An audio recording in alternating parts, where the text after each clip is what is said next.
All right, guys, I'm Hayden, and this is Jared, and this is our stems and stories for our song Sydney. Don't lead me on, just send me on my way, and I will never say you broke my heart. I don't think you're gonna stay, so look me in the face and tell me that you ain't gonna break my heart. If you're going to leave, make it easy on me, don't tear me apart.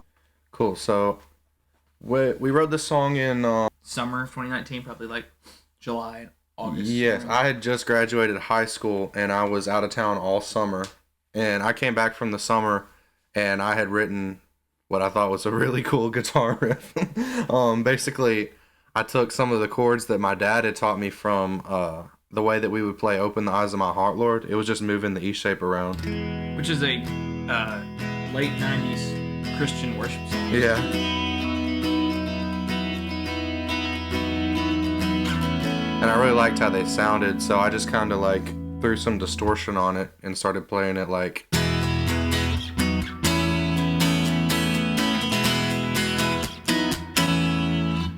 And I was like, I think I really made something here, Jared. And it ended up being, you can really hear that we were using those chords in the Sydney demo.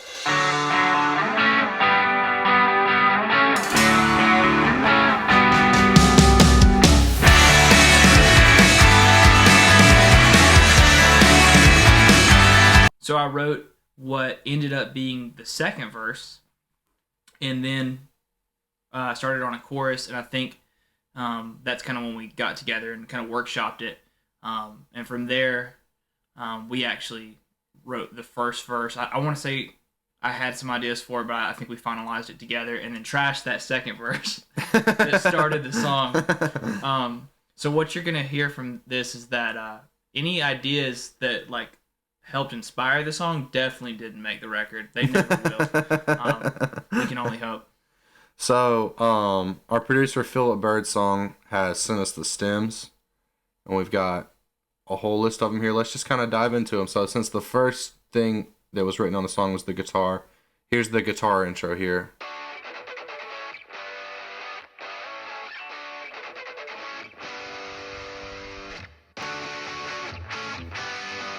So that's what we obviously changed that from the original version.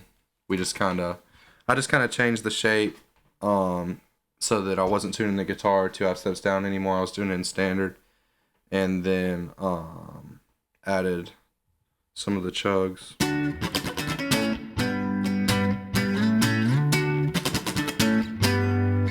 Like that. And we added the second guitar. I honestly don't remember how we played it. We might have just done like inversions of the chord.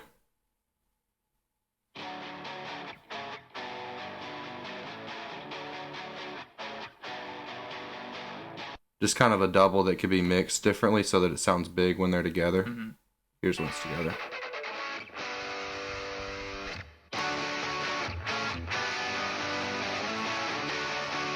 Kind of bridging the gap between the rhythm guitar and the bass. Yeah, we wanted the high end on the bass, but we didn't want the bass to feel like it's on an island. And Philip is so good at like the elements that he puts in a song.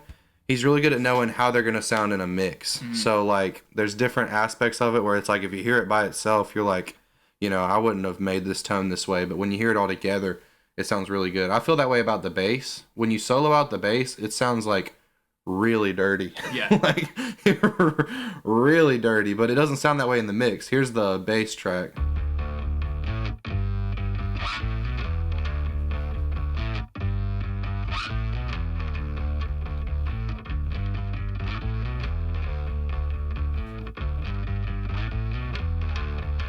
When does it do the walk up? Coming up. Right here. Yeah, I love that part. But yeah, the bass sounds so dirty right there, but then when you put it in the mix, it sounds like a sub bass. Yeah. We wrote the chorus, and I can't remember when in the first verse we decided that we were going to say a name of a girl. But oftentimes when we're writing songs, we kind of make like a little character or a little fake scenario that's a little bit based off something I've been through or something he's been through. Like, it's fictional, but the emotions are from somewhere real.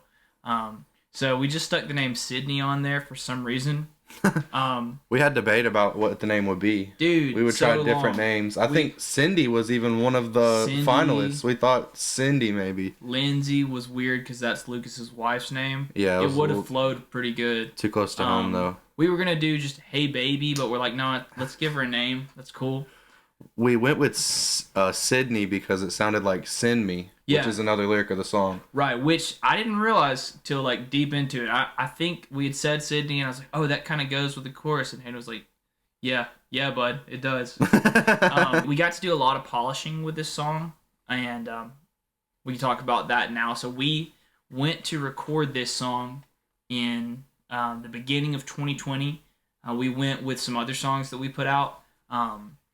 The ACT, Cold, and The Coast, which were the first songs that we had made since we had released our debut EP and had kind of really started to get some synergy as a group. Well, that was our first EP with that group. I mean, before we were with Raleigh and Sam. Yeah. And that EP was just me, you, and Lucas, and we had Philip play the drums on all those songs. And so Philip played the drums on the original version of Sydney.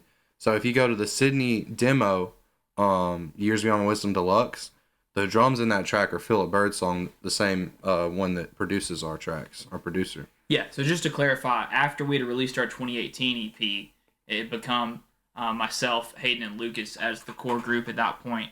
So we were without a primary drummer, and so our producer just volunteered to step in, and I think it worked out great. Some of the stuff he did on The Coast, Cold, and ACT, some of my favorite drums. Oh yeah, he crushed it. But so with this, we were on that same route. We had planned on starting a second mini EP. So the first one was called Neapolitan, and this one was going to be actually called Years Beyond My Wisdom. Nuh-uh. Yes, I forgot that. Yeah, so it was a 3-track EP, and it was Sydney was the first track, and then All in My Head, which is on our album, and I'm Okay with Giving You My Heart. And So we started tracking those on that trip too. we did. We got a little bit of vocals done there. So we didn't realize that we were starting our album Years Beyond My Wisdom. When we were going to track this, we thought we were starting a 3-track EP, and then we shelved everything and ended up coming back to it, including that album title. So it's just crazy how it went full circle. So after we had went and recorded Neapolitan and recorded this song, we finally came into contact with a drummer who we were happy to add to the band, the one and only Josh Baker. Decided to join our band, and so he wanted to put his spin on the drums for this song. So when we went to do our next trip to record for this project, Josh finally got to lay some drums, so we could listen to those right now if you want to. Yeah, and I'll leave in the little the beep. Let's see.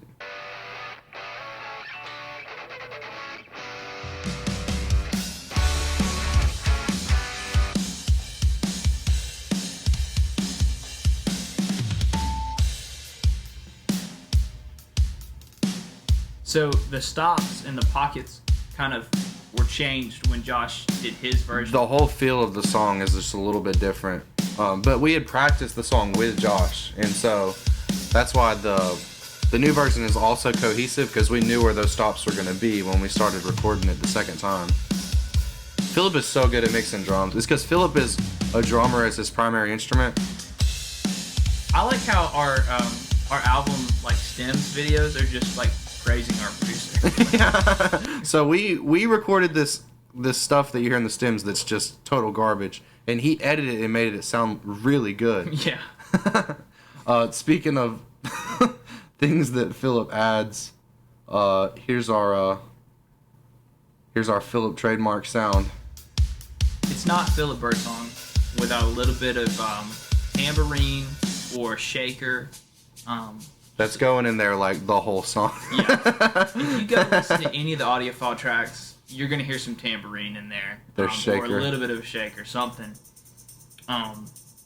Every time. There's always a little tambo or shaker in the chorus. It just disappears when you turn the mix on. What's really funny is that you also got some synths in here that we can show you right now that Hayden had tracked some synths we wanted to use to fill up the spot, and Philip made those sound good too somehow. Yeah, we sent them just as a MIDI file, and he was like, I'm going to change these notes where they fit the chord.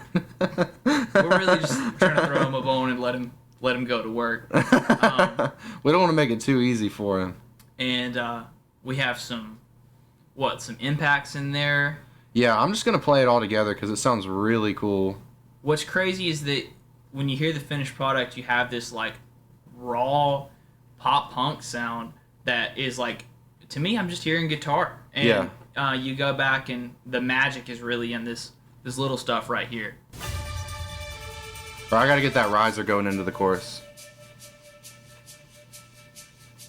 There's a literal timpani.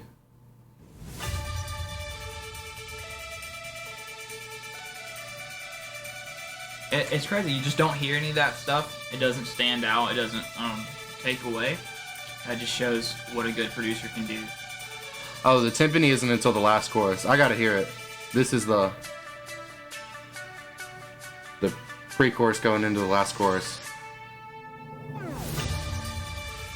Crazy. This sounds like a Christmas song. It does.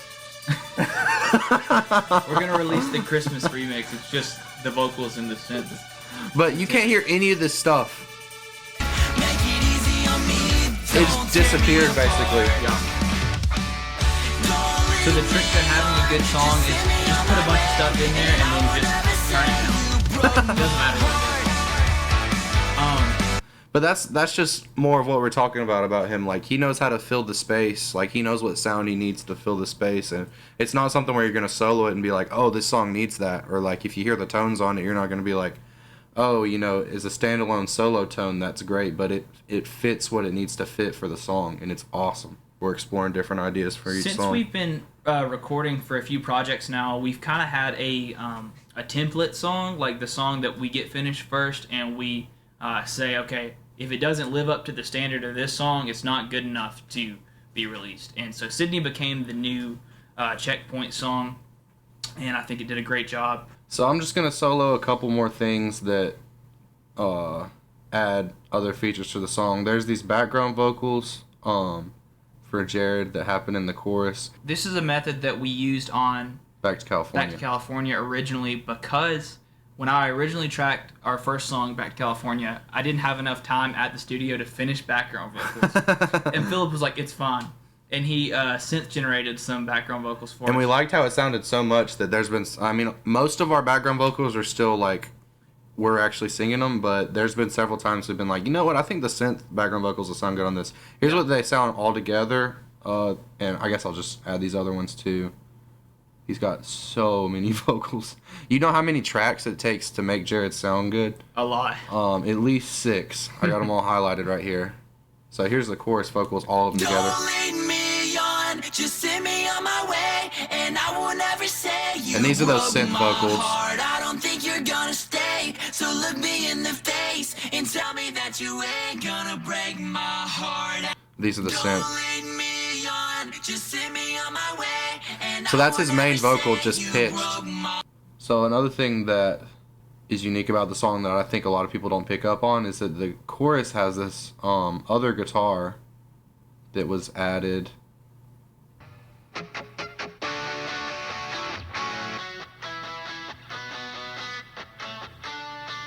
It's like another counter melody that goes through the whole chorus, but with the other guitars you can't really pick it out as much.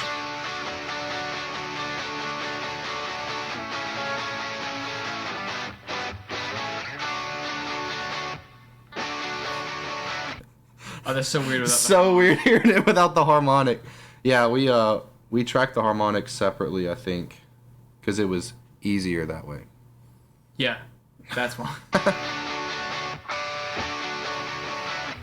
And he also needed to gain them anyway. I mean, the harmonic, it needed to be gained because my tone in the song really isn't that dirty to be pulling out harmonics like that. Yeah, for real. They're really dirty. But it works live because me and Logan both do it. What's funny is, like we said, this was the only element that we kept from the original recording was the vocals. We had the conversation about like, okay, we're changing everything about the song. We should do the vocals too, right? But then when we heard Jared's vocals, and I mean, we were there when he tracked them too, and we spent a lot of time on them. We were like, dude, you nailed it. That was one of the first times I think we were in the studio, and I was like, Jared really has some passion in his voice right here. Like, I think that's the only time. there was, there have been several. It was definitely, you could tell in Neapolitan that your voice had gotten a lot better, and you started really nailing some parts. I'd come into my own for sure. Before we went to go make this song and The Coast and the Neapolitan tracks, the stuff we were working on before was just kind of, experimental, trying to figure out what we were going for. And now we kind of knew what audiophile was and who we wanted to be, what we wanted to sound like. So I'd kind of developed what kind of singer I was going to be, I guess. Which is cool because we've done this album now, and I feel like we're kind of in that place again where we're getting to reinvent ourselves every time we do a release, but we can always use each project we put out as, like I said earlier, a checkpoint to say if it's not as good as this, we're not going to change it. And so, yeah, that's Sydney by Audiophile. Go check it out on Years Beyond My Wisdom.